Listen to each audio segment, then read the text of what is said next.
Breaking down barriers. How TV shows are helping destigmatize therapy for men of color. Imagine a world where men of color feel comfortable opening up about their mental health, without fear of judgment or stigma. This is the world that TV shows like Survival of the Thickest Mo and Shrinking are helping to create. By depicting men of color in therapy, these shows are challenging traditional notions of masculinity and encouraging viewers to prioritize their mental well-being. In the past, men of color have been largely absent from the therapist's couch, with shows like The Sopranos being one of the few exceptions. However, with the rise of streaming services, there has been a surge in diverse storytelling, and men of color are finally being represented in a more nuanced and realistic way. Survival of the Thickest star and co-creator Michelle Buteau says, "A thing that all of us, writers, were most attracted to is how do you take care of your mental health when you don't even know that you have to." The show's portrayal of a black male lead who starts therapy after learning that many of his friends are already doing so is a powerful example of how men of color can prioritize their mental health.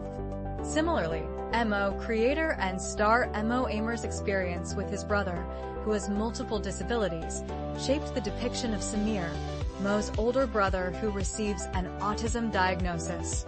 Amer notes that in his community, there is often a reluctance to acknowledge and address mental health issues, but he hopes that the show will help to change this.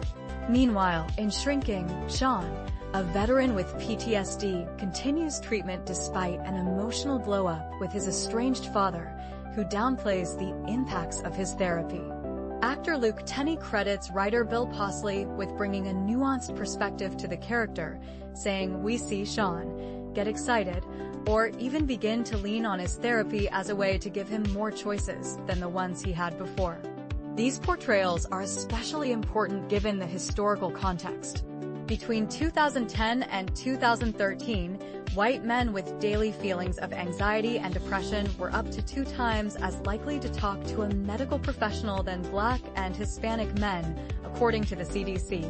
Dr. Nashira Fun-Kayode, a clinical social worker and mental health expert, notes that the historical relationship between men of color and therapy has been shaped by systemic inequities, cultural stigmas, and a legacy of mistrust toward mental health institutions. However, experts say that the tide is turning, thanks in part to the streaming age's influx of writers of color and evolving attitudes within society itself.